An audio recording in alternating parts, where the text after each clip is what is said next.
Maintenant que nous avons terminé la création de notre squelette d'application JavaScript pour créer un plugin qui nous permet de générer des blocs Gutenberg, nous allons nettoyer un peu les fichiers et archiver notre projet pour pouvoir le réutiliser ensuite dans d'autres contextes. La première chose que je vais faire, si la console est encore en route, de la couper, puisque nous en étions restés à la commande npm start qui écoute les changements de nos fichiers. Donc je vais fermer la console en faisant CTRL-C, comme ceci, pour terminer la console, et je vais taper exit pour la fermer. Ensuite, je vais me rendre dans le site WordPress.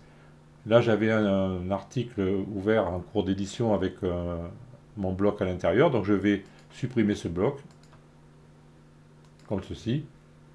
Je fais publier. Je vais même carrément supprimer l'article, ça irait plus vite, donc je clique sur corbeille.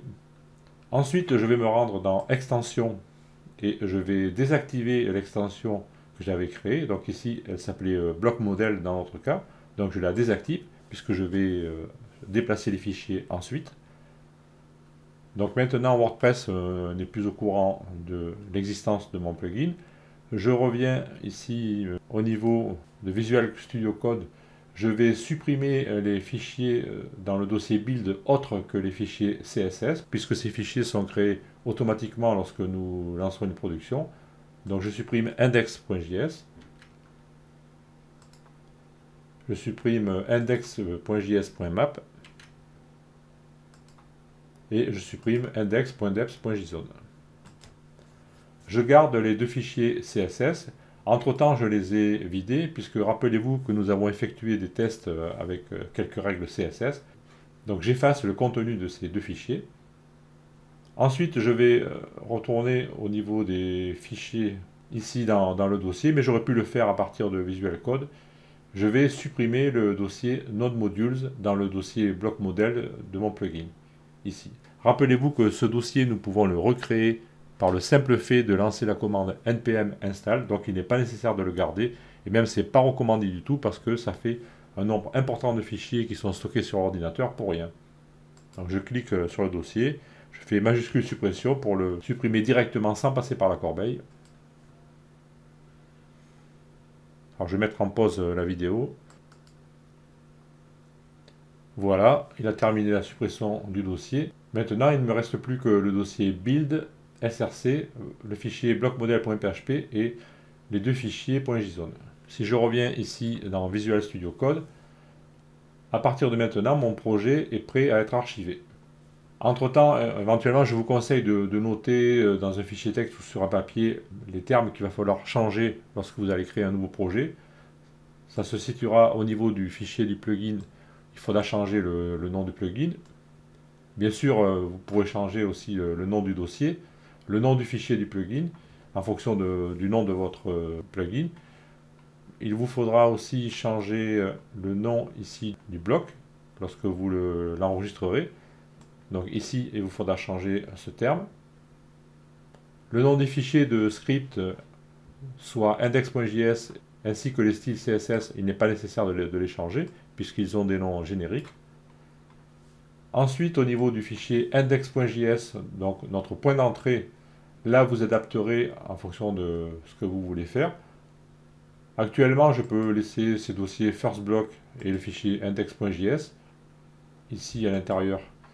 Vous pouvez laisser ce code, il vous servira à tester votre bloc lorsque vous créerez un nouveau plugin. Et bien sûr, soit vous effacerez ce code et vous créerez un nouveau plugin, ou alors vous créerez un nouveau dossier. Enfin, libre à vous ensuite. Là, nous avons créé un squelette. L'important, c'est que vous sachiez le réutiliser ensuite. Je vais donc fermer Visual Studio Code, puisque pour l'instant, je n'en ai plus besoin. Je vais ouvrir le dossier dans lequel se trouve mon plugin, ici. Je rappelle que c'est le dossier de WordPress WP Content Plugin.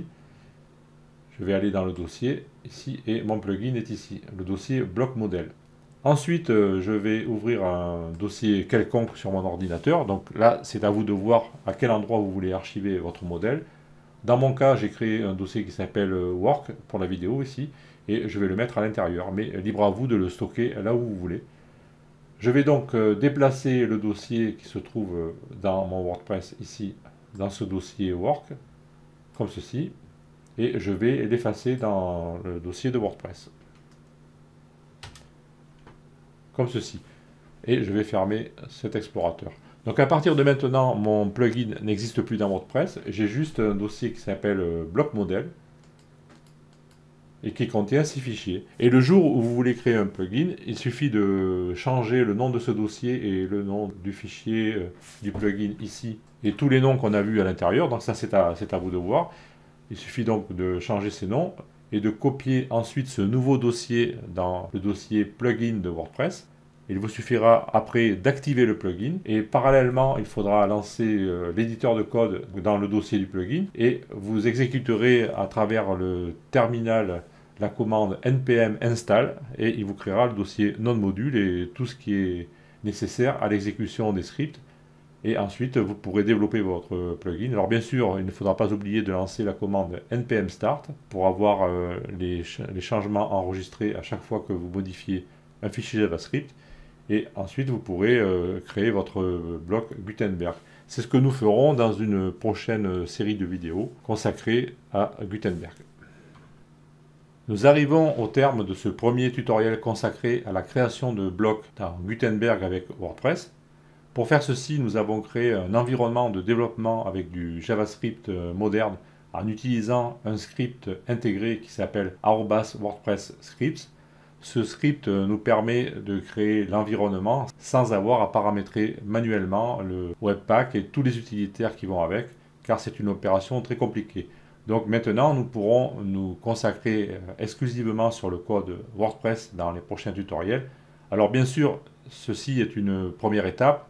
Après, si vraiment vous vous intéressez au développement de blocs WordPress, vous allez devoir aussi vous intéresser au JavaScript moderne et forcément, un jour ou l'autre, vous y viendrez à créer un environnement où vous allez paramétrer complètement Webpack. Alors, je vous donne rendez-vous dans un prochain tutoriel qui sera consacré à la création d'un vrai bloc et nous reprendrons ce modèle que nous avons créé et nous le modifierons pour le démarrer dans un nouveau plugin et nous créerons des blocs WordPress qui sont plus intéressants que ce que nous avons fait ici. Voilà, je vous donne donc rendez-vous dans une prochaine série consacrée à Gutenberg. Au revoir et à bientôt.